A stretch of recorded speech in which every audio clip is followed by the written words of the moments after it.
onestamente non mi piace affatto, perché penso che chi vuole andare al mare ha la necessità di sentirsi comunque libero e innanzitutto poi insomma delle chiusure così in plastica rischia di fare veramente effetto serra. Box in plexiglass nelle spiagge? No grazie. L'ipotesi per l'estate più critica della storia recente del turismo italiano e veneto fa venire i brividi all'assessore Caner, che stamane assieme ai suoi colleghi delle altre regioni ha avuto il tanto atteso incontro in videoconferenza con il ministro Dario Franceschini.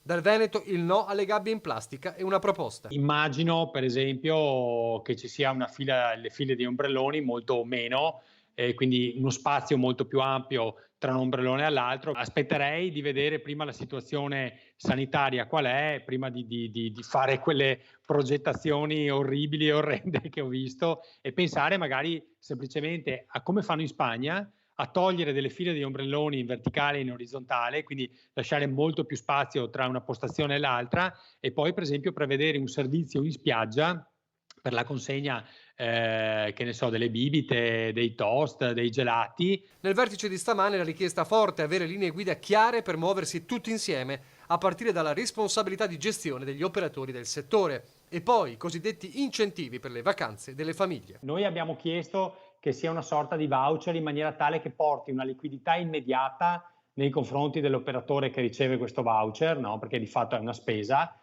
e che permetta subito, no, alla famiglia di poterla spendere e all'operatore di incassarla. Perché altrimenti se è un sistema tipo detrazione fiscale, per carità può andare bene, però la vedi l'anno successivo. No? Il ministro parlava più o meno di 500 euro a famiglie. Io gli ho detto che secondo me è poco, che bisogna pensare almeno 250 euro a persona. Quindi significa che una famiglia di 4 persone almeno può avere un voucher da 1000 euro che ti consente di fare almeno una settimana in una bella struttura, insomma, una settimana oppure 15 giorni.